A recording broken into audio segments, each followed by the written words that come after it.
Hi, how are I'll you? leave it here for now. Is that the sign in, Jack? Yeah, You yeah. can pass it around this way. I've got Oh, some you gotta folks go that over way? here. Yeah.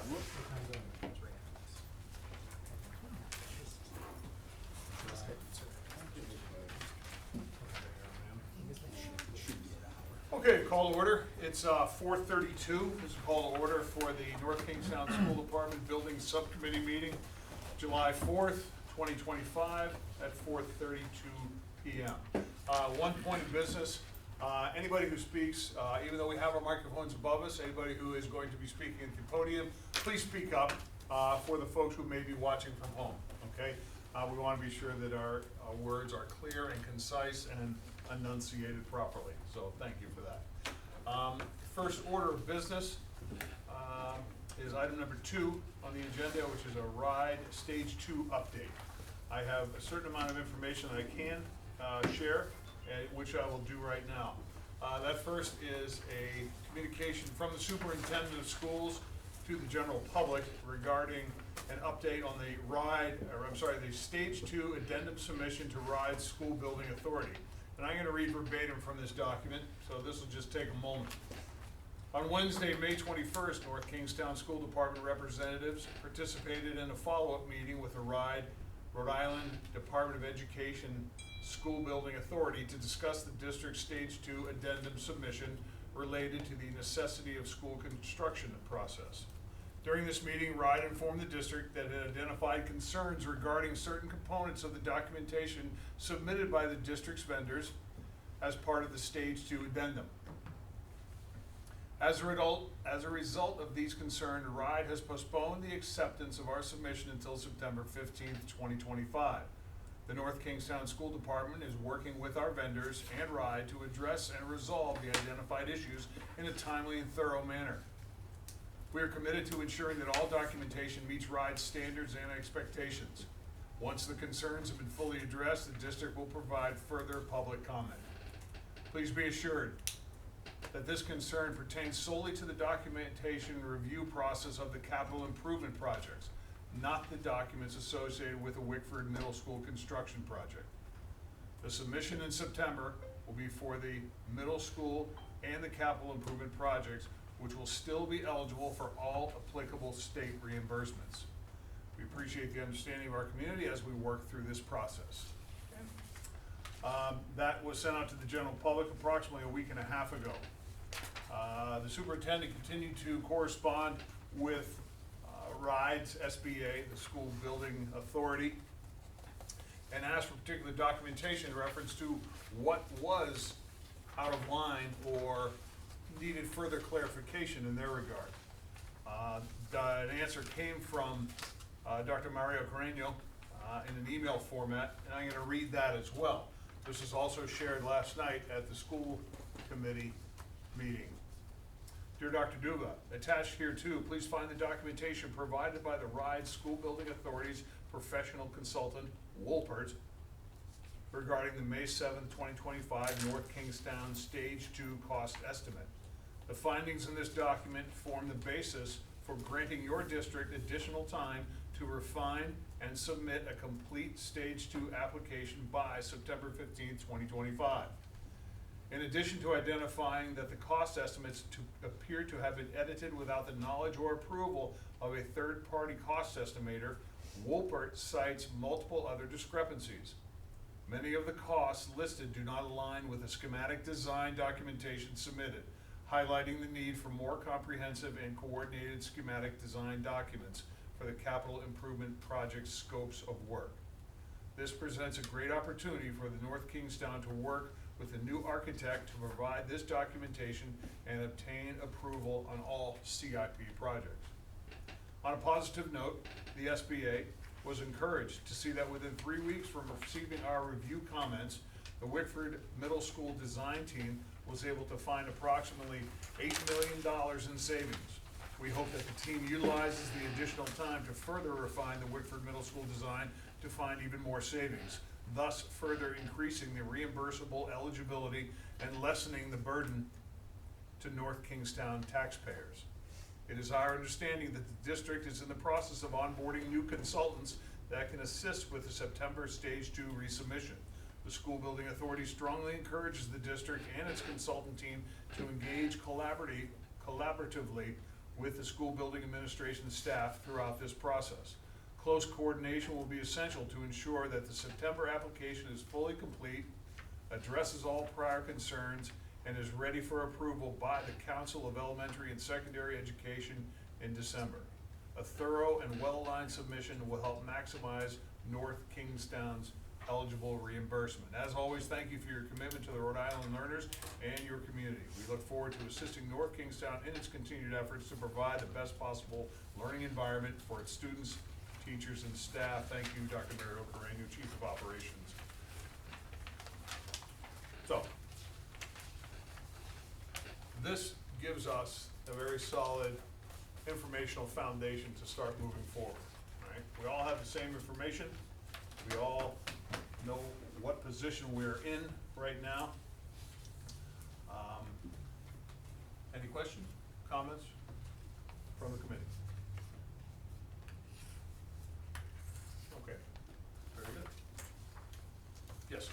While we're on this agenda topic, can you share out about just to update the committee regarding the submission that we're going to do for the emergency funding of health and safety? During the RIDE meeting, when we were in Providence about 2 weeks ago, they shared with us that the submission would not be received. If we're not getting, or the submission would not be approved. At that point, we said, well, we had a number of things planned for the summer because we were counting on this submission. And they said, not a problem, what'd you have? So we talked about the certain jobs, certain tasks that we had planned for the summer. And they said we could apply for $500,000 of emergency funding for fiscal year 25, and then $500,000 of emergency funding for fiscal year 26. The 25 submission has to be in by June 30th, so we're moving forward with that right now. We know that we need some RTU maintenance at Stony Lane and Hamilton. We know that we need desperately new carpet in sections of the high school. And also, one of the overwhelming favorite items on that CIP is the rip and replace of the regular water fountains that are in most of the schools now with bottle filling stations. So 3 separate applications addressing each one of those concerns is being prepared right now for very quick submission to RIDE to obtain the necessary funding to execute those. And again, number 1 on the list is the RTUs at Stony and Hamilton. There were some issues that were uncovered on about mid to early April this year that necessitated taking those units offline. So they have to be replaced, there's no question about that. So we're moving forward with that. So you want to tell everybody those from the bond money and that we will be eligible for reimbursement provided that, because these are qualifying projects. Certainly. As Megan just mentioned, this fund is part of the bond money and will be qualified for reimbursements based on the eligible project. I want to clarify just that RTUs are rooftop units, just for people Thank you. who understand. Thank you. Yeah, no, I know it's. An RTU is a rooftop unit. It's about the size of a car or even bigger. It sits on top of the building and supplies heat and or possibly air conditioning to the building. In this case, the heating components within these RTUs have been compromised to the point of required replacement. Okay. Chris, are we just doing them at Stony Lane? Did you decide, or? Stony for the and summer? Hamilton. There's Okay. 5 at Stony and 1 at Hamilton right now. Okay. And then, so that covers the application for fiscal year 25. We also can submit an application for fiscal year 26, Mhm. which has to be in on July 1st. Correct. And so we'll do that, that'll be another 500,000. We are focused right now on just the first 500,000 and do those 3 projects that I just outlined. We will have to look at the others because of when our school committee meetings fall, and we only have 1 school committee meeting on June 17th. So we're gonna have to submit to the school committee both of those applications for school committee approval. And then on the 18th, the FY 25 request goes in, and then on July 1st, the FY 26 can be sent. Having already achieved school committee approval. Yes. Mhm. Yeah, so Okay, we will my have next to- week just got a little busy. Yeah, sorry to. That's okay, late, that's but okay, I don't mind it. Very willing to, we'll help out. I'm sure Rob and I would love a special meeting. Right? Yes, Anybody anybody have a gray Jeep parked out front? Gray Jeep? Gray Jeep? Gray Jeep. Okay. Oh. Lights are on? Thank you for that, thank you for that. Thank you. You're welcome. Okay. So that is item 2 on our agenda. Moving to item 3 is the approval of the minutes from the May 7th meeting. What happened there was, the minutes were produced and sent out to the senior committee members here, and no edits or comments were forthcoming. So I'm gonna give everybody another chance to comment on those meeting minutes, and then we'll send them out to the subcommittee for approval again. So we're gonna table the meeting minutes from 5/7 for approval, okay? Do we need an approval for that, or take a, For May 7th? yeah, we're gonna Are table we the. tabling it just because we want to make sure everyone has enough time to read them? or Correct, correct. We can come back to it after if you want. Cause that was the ones we just handed out from the last one. Yeah, and those, You tabled the ones from the last meeting, so it was the meeting prior to that that we had tabled to get approved today. And then this was the last meeting, which they all have. So we only have the approval of minutes of 5/7 on the agenda, so that's all we can approve.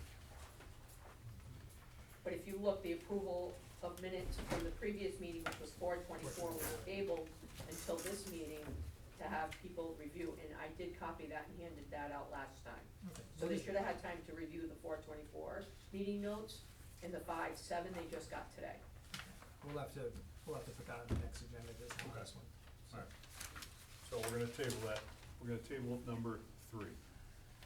Well, we don't have to table number 3, right, because we all have the minutes in front of us. So you can approve the minutes from May 7th. Mm-hmm. We just, on our next meeting, have to have the minutes from April on there for approval. Next, okay, gotcha, Okay. thank you. Yes, for motion. So that requires a motion to Yep. approve the minutes? Yeah. Okay, do I hear a motion to approve the minutes from the May 7th meeting? I will make a motion to approve the minutes from the May 7th, building subcommittee meeting. Thank you. Second, Second. Chris, there's a spelling mistake on the last page of your name. Just wanted to point that out. Yeah, Chris is misspelled. Oh, Yeah, I already see it first. Yeah. yeah, can I, It's just can I like- send a couple more edits later, or do you want them now? if we can take them now and then Sure. put it on record.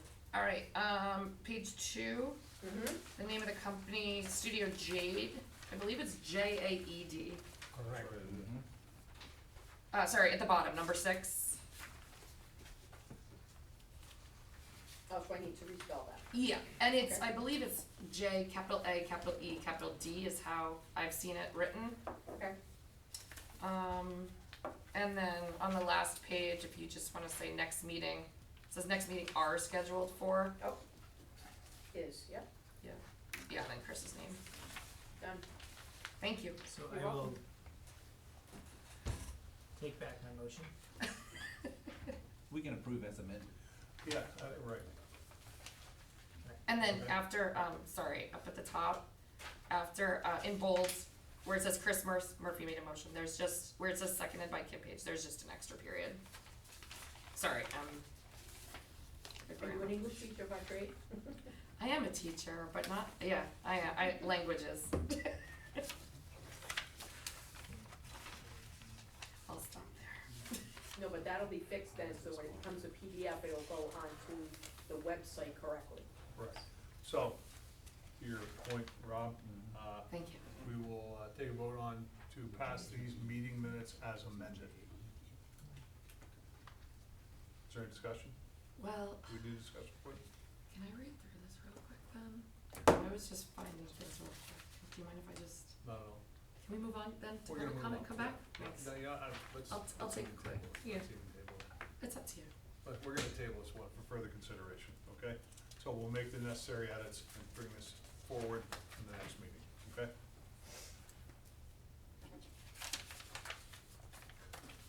Do you get that, Wendy? Mhm. Okay, thank you. Item number 4, public comment. Anything, anybody sign up for public comment? No? Okay. That's easy. Brief discussion of number 5, subcommittee membership application process. Last month, we indicated that the number of committee members terms had expired on the committee, and it was necessary to reapply. So we sent that application process out to the general public with a request that anybody who would like to apply to be on this committee, please do so through the use of a form that went out in the email. And the form was widely distributed from what I understand, and we've already got 6 or 7 very qualified candidates. But the process is a 10-day open application. It was sent out last Friday, and will be open until the close of business this coming Monday. Okay? A couple things to note. This meeting has traditionally started at 4:30. We have had a fair amount of feedback saying, geez, I work until 5 or 5:15 or 5:30. Can it be a little later? And in order to get a wider span of folks applying, I am more than happy to move the start of this meeting to a 6 p.m. start time. So if you're listening at home, please know that, and we'll move forward in that regard, okay? Once the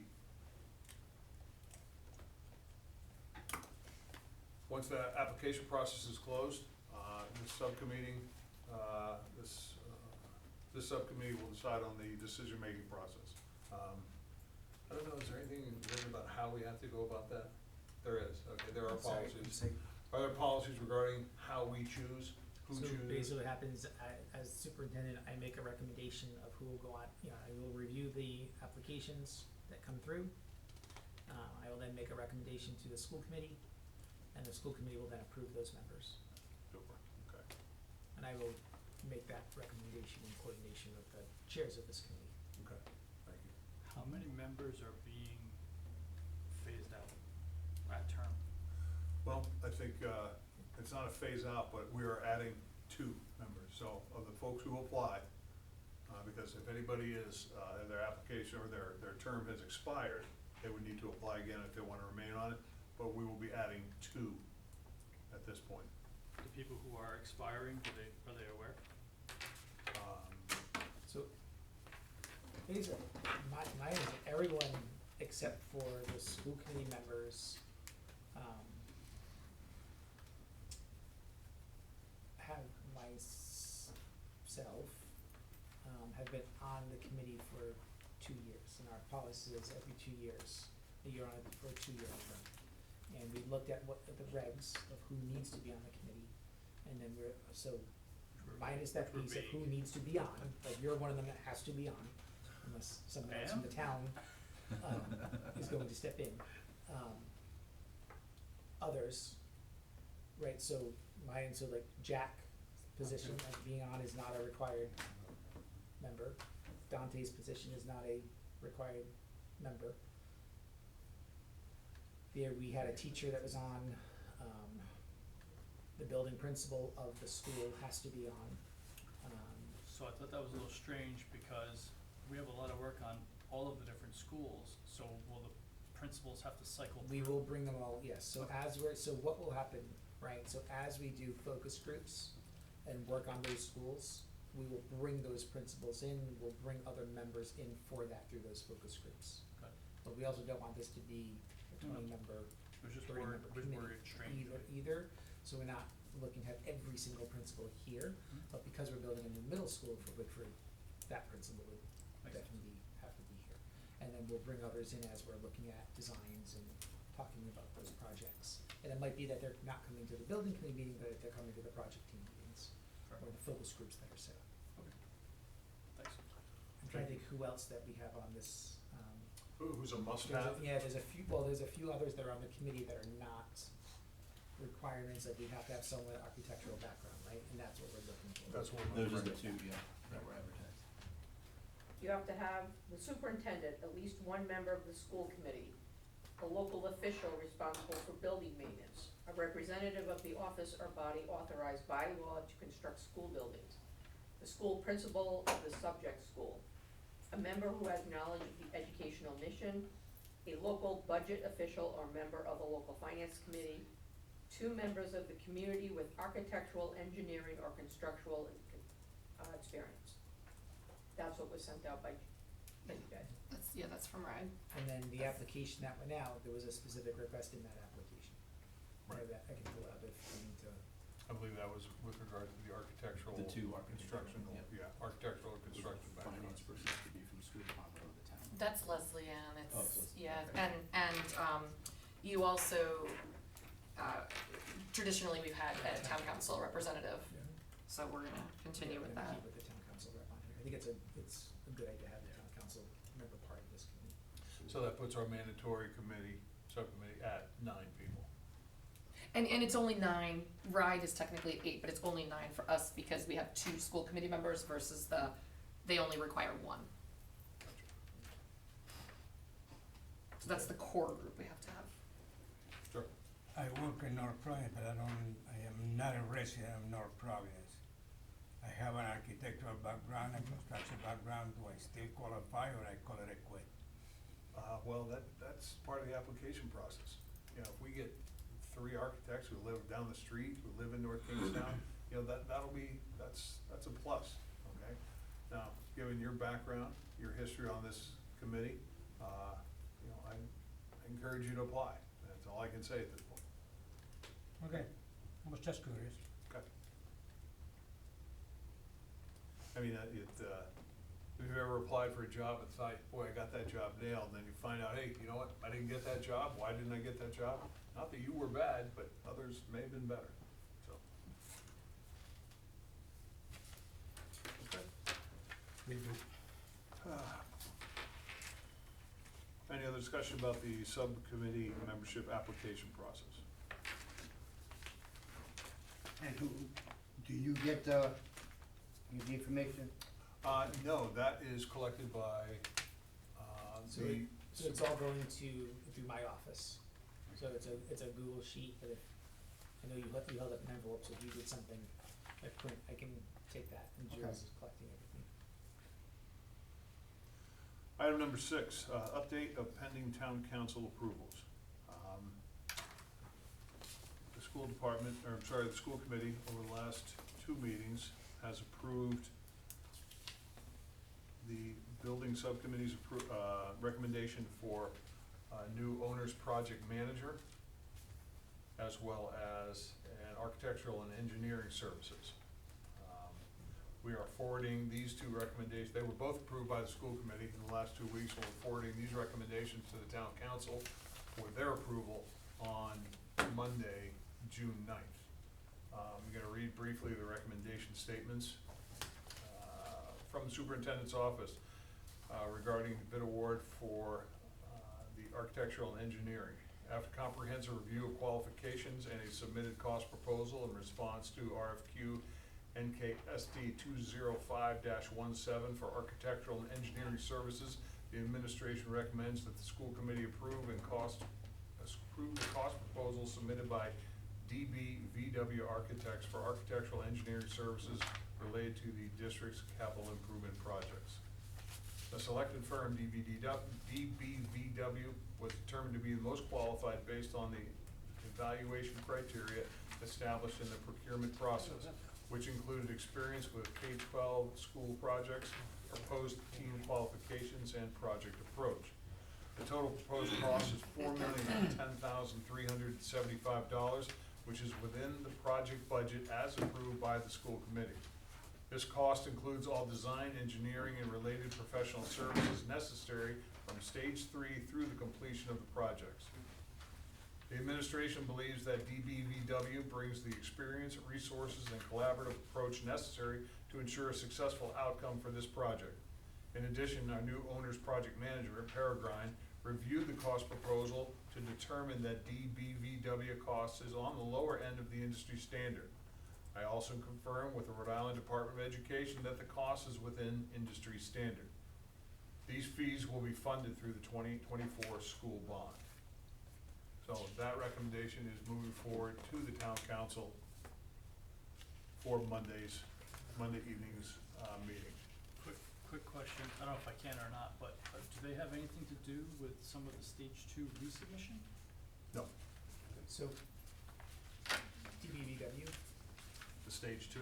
right, so the way that RIDE has recommended for us to resubmit is to do the stage 3 work as that stage 2 submission. Okay, that works. So they will be they will be helping us with that. Thanks. Could you, for the public, clarify what work Peregrine's doing and what work DBVW's doing? Cause I know I have fielded a lot of questions Okay. about, well, wait, you have Perkins Eastman, but now you have these Sure, two, not a problem. and just to be, since we're on the topic. The two projects that are composed in this bond are the new middle school and the CIP, the capital improvement projects. Perkins Eastman has been signed on from beginning to the end for the design creation of the middle school. They're not going anywhere. They're with us until this job is done. The middle school is designed and built. The CIP, the architectural firm, is DBVW. They were hired 2 weeks ago and will be responsible for the design and execution of all the capital improvement projects. Peregrine Group was brought on board 2 weeks ago to oversee the management of both the middle school and general management of the CIP plan. Okay? Yeah. Just in basic. Yeah, basic explanation. stuff, yep. Okay, without going in further detail And, about that. and so Peregrine and DBVW are for stages 3, 4, and the closeout of all the projects. Perkins Eastman is for the entirety of the project, but that's just the Entirety middle of the school, school. the Whitford Middle School project. Okay. DBVW is for 3 and 4 of capital improvement projects on existing facilities. Correct. Good, thank you. Next is owner's project manager. The bid award for the OPM services went to Peregrine Group, and a brief summary of that. RFP 2025-15 is for OPM services related to the new Wickford Middle School construction and general project management of the CIP. The district received seven submissions for this RFP. Based on a thorough review of each submission by subcommittee members, discussions among the subcommittee members, and reference checks of each firm, the submissions were ranked by criteria outlined in the RFP. A summary of scores is attached to this document. The committee decided the top 3 ranked submissions would be invited for face-to-face interviews with a 7-member panel made up of subcommittee members of the Building Advisory Subcommittee.